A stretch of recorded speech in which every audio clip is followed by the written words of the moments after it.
کچھ چیزیں 2007 کی جو موومنٹ جس میں ہم جیلوں میں گئے، سارا کچھ ہوا، اس کے بعد کہہ لیں کہ کچھ قوتیں ایسی آئی، انہوں نے کہا جی وکلاء کریڈٹ لے گئے ہیں، اب ان کو ڈیفیم کریں۔ ان قوتوں نے کرتے کرتے کرتے کرتے ہمیں پی آئی سی والے واقعہ تک لا کے کھڑا کر دیا۔ ضرورت اس امر کی ہے کہ آپ بھی نے بھی دیکھا ہوگا کہ آئے دن مختلف واقعات ہوتے ہیں کہ وکلاء لڑ پڑے ہیں۔ ان چیزوں کی روک تھام کرنا بار کاؤنسلز کا کام ہے۔ پنجاب بار کاؤنسل کا جو آفس جس کے لیے ہم کنٹیسٹ کر رہے ہیں، نہ تو وہ آفس آف پروفٹ ہے اور نہ ہی اس کو ہم آفس آف آنر سمجھیں گے۔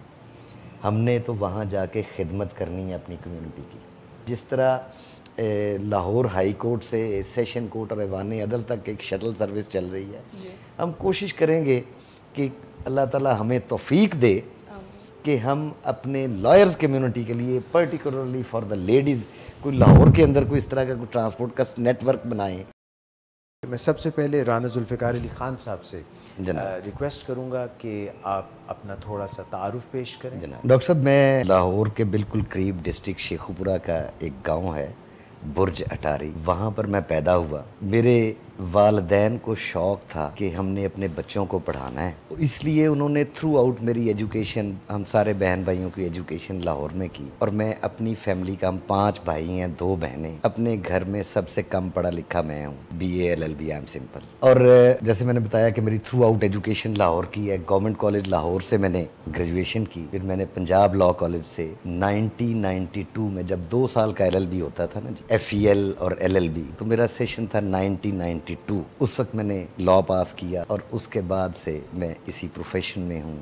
یہی میرا اوڑھنا بچھونا ہے، سوائے وکالت کے میرا اور کوئی ذریعہ معاش نہیں ہے۔ الحمدللہ اس وقت میں ایڈوکیٹ سپریم کورٹ ہوں۔ میں نے 2007 کی لائرز موومنٹ میں بھی حصہ لیا، بہاولپور جیل میں قید رہا، اور متعدد جو ہے نا جی رپورٹڈ کیسز ہیں میرے سپریم کورٹ سے، ہائی کورٹ سے۔ میں ایک پیورلی پروفیشنل آدمی ہوں۔ میرا ایک سوال ہے آن دا لائٹر نوٹ کہ آپ معزز وکلاء نے ایسے کام کیوں کیے کہ آپ کو جیل جانا پڑا؟ جناب دیکھیں، 2007 میں آپ کو یاد ہوگا کہ ایک ڈکٹیٹر نے چیف جسٹس آف پاکستان کو زبردستی ریزائن کے لیے کہا، تو وہ آپ نے سنا ہوگا نا جی کہ جابر سلطان کے سامنے کلمہ حق کہنا بہترین جہاد ہے۔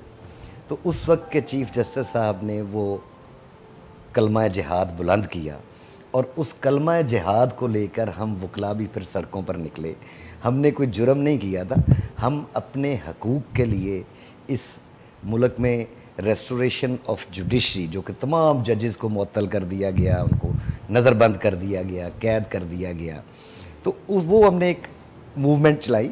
اور میں یہ برملا جناب کے سامنے کہوں گا، اس موومنٹ کے رزلٹ میں محترمہ بے نظیر بھٹو پاکستان آئی، میاں نواز شریف صاحب پاکستان آئے، ادروائز اس سے پہلے یہ سارے ایک کارنر پہ تھے، لائرز ہی تھے، وہ اس موومنٹ کو لے کر چلے اور وہ آگے بڑھے، اور الٹیمیٹلی جناب دیکھیں کہ ایک ڈکٹیٹر کو پھر اپنی وردی اتارنی پڑی، جوڈیشری بھی ریسٹور ہوئی۔ تو ہم کوئی خدا نہ خواستہ کوئی جرم کر کے نہیں گئے تھے، ہم ایک تحریک کے لیے گئے تھے۔ تو آپ کا نام ذوالفقار ہے، آپ اسی نام کے کسی لیڈر سے متاثر ہوئے ہیں؟ جی، میں اس میں بھی وضاحت کر دوں کہ 71 میں جب میری عمر صرف 3 سال تھی، 3 ساڑھے 3 سال کا میں بچہ تھا، تو جناب ذوالفقار علی بھٹو صاحب میرے گاؤں میں آئے تھے۔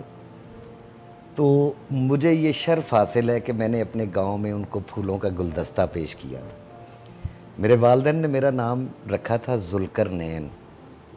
جب میں نے گلدستہ ان کو پیش کیا تو بھٹو صاحب، آپ کو پتہ ہے، he was a charismatic personality, وہ انہوں نے مجھے اپنی گود میں اٹھایا تو کہا یہ دیکھو مستقبل کا ذوالفقار ہے، تو میرا نام ذوالفقار ہو گیا۔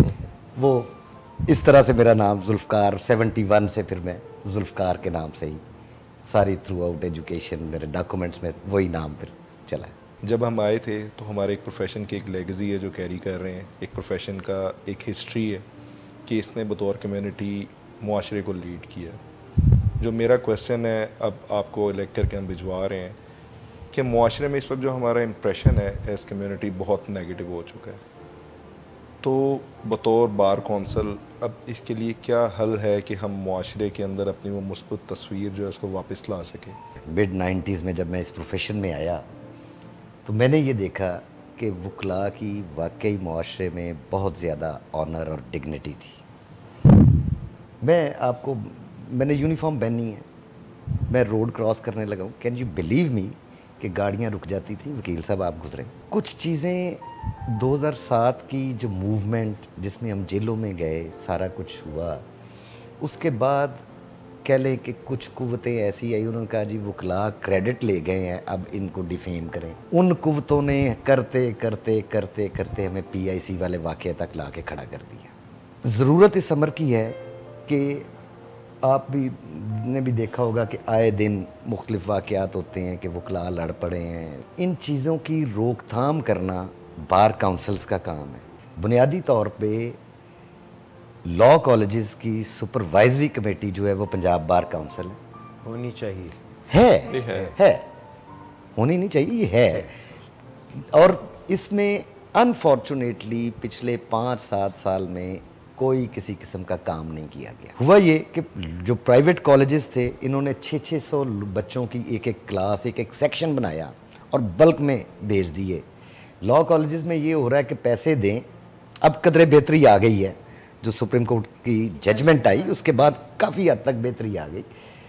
اب یہ کیا کرتے تھے, صرف پیسے لیے, حاضریاں لگائیں, اینڈ پہ گیس دیا اور 2-3 گائیڈز دیں, یہ لیں پڑھیں اور جا کے پاس ہو جائیں. لاء کالجز نے لیگل ایجوکیشن کی طرف توجہ نہیں دی, صرف پیسہ کمانے کی طرف توجہ دی, اور لیگل ایتھکس بچوں کو نہیں سکھائے گئے, جس کی وجہ سے کچھ چیزیں ایسی آئیں. Honourable supreme court of Pakistan نے جب یہ فیصلہ دیا اور کہا جی کہ آئندہ 5 سال کے لیے لاء ہوگا, بار کاؤنسلز کو یہ کہا گیا جی کہ آپ اس کا سلیبس بنائیں گے. بلیگ صاحب آپ کو بھی پتا ہوگا کہ ہماری بار کاؤنسلز فیل ہو گئیں, انہوں نے سلیبس نہیں بنا سکی. رزلٹنٹلی پنجاب یونیورسٹی نے سلیبس بنایا, لیکن اب ایک چیز, ایک عمر کی حد مقرر کر دی کہ اس عمر تک آپ لاء میں ایڈمیشن لے سکتے ہیں آفٹر انٹرمیڈیٹ. اب بائی چوائس بچے آئیں گے, یہ نہیں کہ جس کو کہیں پر داخلہ نہیں ملا وہ جا کے لاء میں ایڈمیشن لے لے. یہ نہیں ہوگا کہ جو اب ریٹائرمنٹ کے قریب ہے وہ آ کے ایڈمیشن لے, لاء کرے اور بعد میں وکالت میں آ جائے. جس طرح آپ نے وہ لاء مووز کی بات کی, تو جب میں بھی کالج میں تھا تو کمپلسری نہیں ہوتا تھا, آپشنل تھا.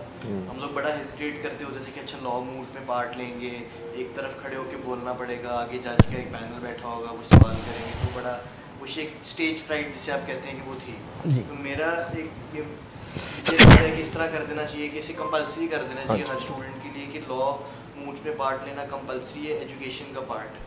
اگر وہ کمپلسری کر دیں گے تو وہ فرائٹ ختم ہو جائے گا. کل کو جب ہم پیش ہوتے ہیں کسی جج کے آگے تو ہمیں پتہ ہو کہ بات کس طرح کی جائے. اور جس طرح آپ نے لیگل ایتھکس کی بات کی, تو میں یہی پوچھنا چاہوں گا کہ تربیت کے حوالے سے آپ مطلب جب الیکٹ ہوں گے تو آپ کیا اس سے کریں گے کہ تربیت اور ینگسٹرز کی آگے بہتری کے لیے. جی میں ایک تو ساتھ ماشاء اللہ آپ نوجوان ہیں, میں گزارش کروں کہ پنجاب بار کاؤنسل کا جو آفس جس کے لیے ہم کنٹیسٹ کر رہے ہیں, نہ تو وہ آفس آف پروفٹ ہے اور نہ ہی اس کو ہم آفس آف آنر سمجھیں گے. ہم نے تو وہاں جا کے خدمت کرنی ہے اپنی کمیونٹی کی, آفس آف سروس اس کو ہم ڈاکٹر صاحب سمجھیں گے. دیکھیں وہاں پر جا کے ہم انشاءاللہ بار ایسوسیشنز, تحصیل بار ایسوسیشنز یا ڈسٹرکٹ بار ایسوسیشنز, ان کے لیول پہ انشاءاللہ ہم کوشش کریں گے کہ وہاں پر جو ہوتے ہیں نا جی ریفریشر کورسز, اس طرح کے ڈیولپمنٹس ہوتی ہیں. ایک چیز میں بتاتا چلوں کہ ہم اس پروفیشن میں یہ نہیں کہہ سکتے کہ ہم حرف آخر ہیں. میں آج بھی کہتا ہوں میں قانون کا طالب علم ہوں, ڈیلی ہم سیکھتے ہیں, اور بعض دفعہ اتنے کمپیٹنٹ بچے آتے ہیں کہ ان سے ہم بڑی چیزیں سیکھتے ہیں. ہم آئے دن ججز سے سیکھتے ہیں, ججز ہم سے سیکھتے ہیں. تو بیٹا یہ سیکھنے سکھانے کا عمل ساری عمر جاری رہتا ہے. زیادہ تو نہیں, انشاءاللہ ہم اس کو کمپلسری بھی کریں گے. یہ بہت ضروری ہے کہ بچوں کو اسٹوڈنٹ لائف میں ہی وہ میں جب وکیل بنا ہوں نا جی, تو وکیل بننے کے بعد پہلے دن میں کورٹ میں گیا ہوں. اس سے پہلے میں نے زندگی میں کبھی کورٹ نہیں دیکھی تھی, وہ فلموں میں ڈراموں میں دیکھ لی تھی. لیکن جب میں گیا ہوں مجھے یہ نہیں پتا تھا کہ میں پلینٹف سائڈ سے ہوں, میں نے کدھر کھڑے ہونا ہے, میں ڈیفینڈنٹ سائڈ. تو میرا پہلا استاد جس نے مجھے پکڑ کے کھڑا کیا وہ بنیادی طور پہ ایک منشی تھا. اس نے مجھے کہا جی کہ آپ نے اس طرف، آپ پلینٹف کی طرف سے ہیں، ہم نے اس طرف کھڑے ہونا ہے. تو یہ تربیت ہم بچوں کو ان کے کالجز میں کیوں نہیں دیتے تاکہ وہ اس ایٹماسفیئر سے فیملیئر ہوں, ان کو پتہ ہو, وہ آئیں اور آتے ہی اپنا پراپر کام سٹارٹ کریں.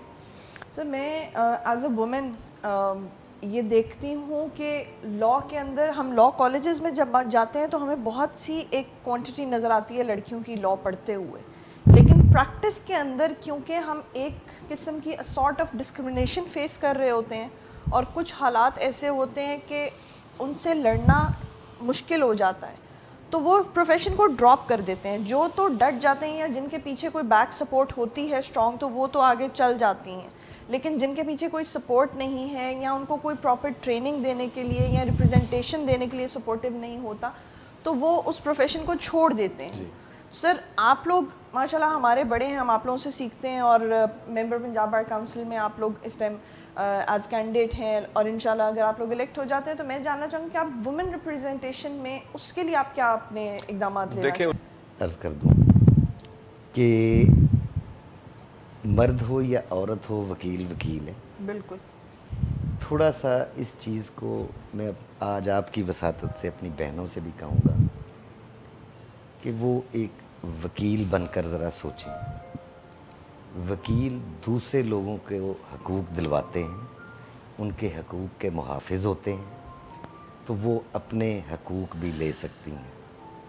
اس پروفیشن میں دیکھیں خواتین میں کتنے بڑے بڑے نام پیدا ہوئے. جی. ربیہ قاری صاحبہ, آسمہ جہانگیر صاحبہ, حنا جیلانی, اس وقت ہمارے آنریبل لاہور ہائی کورٹ کی 2 ججز ہیں, محترمہ عالیہ نیلم صاحبہ ہیں اور محترمہ عائشہ ملک صاحبہ ہیں. تو یہ چیزیں, ایک چیز میں قرآن پاک کی ایک آیت کا حوالہ دوں گا کہ وَلَيْسَ الْإِنسَانَ إِلَّا مَا سَعَىٰ, انسان کو وہی کچھ ملتا ہے جس کی وہ کوشش کرتا ہے. جی. تو بیسیکلی جینڈر کی بنیاد پہ ڈسکریمنیشن ہونی نہیں چاہیے. بالکل. قطعاً اس بنیاد پہ کوئی نہیں. ہمارے جو خواتین وکلا ہیں وہ ہماری بہنیں ہیں, ہمارے لیے بہت بہت محترم ہیں, لیکن کچھ ایسی پرابلمز ہیں جس کو صرف ایک خاتون ہی سمجھ سکتی ہے, ان کو کوئی نہیں. میری مسز وکیل ہے الحمدللہ, میرے چھوٹی بہن بھی وکیل ہیں, اب میں اپنی بیٹی کو بھی لاء کروا رہا ہوں. تو یہ چیزیں جو ہیں کہ اب ہمیں اپنی ضرورت ہے سوچ بدلنے کی. بالکل ایسے ہم نے اس معاشرے کو آگے لے کر بڑھنا ہے. اب ہم یہ نہیں کہہ سکتے کہ اکیلا مرد جو ہے وہ چلائے اور عورت گھر بیٹھی رہے. نہیں, اب پراپر جو ہے ایک ساتھ مل کر ہم چلیں گے تو انشاءاللہ ہم ترقی کی طرف گامزن ہوں گے. اور ہمارے اس وکالت کے شعبے میں آپ دیکھیں, جب ہم وکالت میں آئے تھے تو خواتین کے لیے ایوان عدل میں ایک چھوٹا سا بار روم تھا, اب ماشاءاللہ ڈبل سٹوری بار روم ہے اور وہاں پر بھی جگہ اب کم ہے. تو ہم پھر ان کے بعض ہوتی ہیں پرابلمز, بچے چھوٹے ہیں نہیں آ سکتے, تو ایک پراپر ایک ڈے کیئر سینٹر ہم کوشش کریں گے بنائیں. جی. جہاں پر پراپر جو ان کے بچوں کی جو ہے وہ کیئر کی جائے. جی. ہم کوشش کریں گے کہ ان کو اس طرح کی پرابلمز جو ہیں وہ نہ آئیں. جس طرح لاہور ہائی کورٹ سے سیشن کورٹ اور ایوان عدل تک ایک شٹل سروس چل رہی ہے, ہم کوشش کریں گے کہ اللہ تعالی ہمیں توفیق دے کہ ہم اپنے لائرز کمیونٹی کے لیے پرٹیکولرلی فار دا لیڈیز کوئی لاہور کے اندر کوئی اس طرح کا کوئی ٹرانسپورٹ کا نیٹ ورک بنائیں کہ جو لائرز کو, کیونکہ گاڑیاں اتنے رش میں چلانا بذات خود ایک بہت بڑا عذاب ہے. وکیل تو آتے آتے ہی تھک جاتا ہے خود جو گاڑی ڈرائیو کر کے آ رہے ہوتے ہیں, مطلب تو یہ ساری چیزیں انشاءاللہ ان کے اوپر پورا ہمیں ان حقیقتوں کا ادراک ہے. جی. کیونکہ میں تو, میری بہن وکیل ہے, مسز وکیل ہے, میں تو ان سے یہ پرابلم سنتا رہتا ہوں. جی. اور انشاءاللہ کوشش کریں گے کہ یہ جو ہے ان پرابلمس کو ہم سالو کریں اور ان کو ہم اپنے برابر پہ دیکھنا چاہتے ہیں اور انشاءاللہ لائیں گے. میں پھر آپ سے درخواست کروں گا ذوالفقار صاحب کہ آپ کے جو ووٹرز ہیں جو یہ پروگرام کی وساطت سے ان تک آپ کی رسائی ہے, آپ اپنے الیکشن کے لیے, اپنی کینویسنگ کے لیے ان سے کچھ کہنا چاہیں, بات کرنا چاہیں. That is your camera, you can talk to them. میں اپنے ووٹر سے یہی میری ریکویسٹ ہوگی کہ کائنڈلی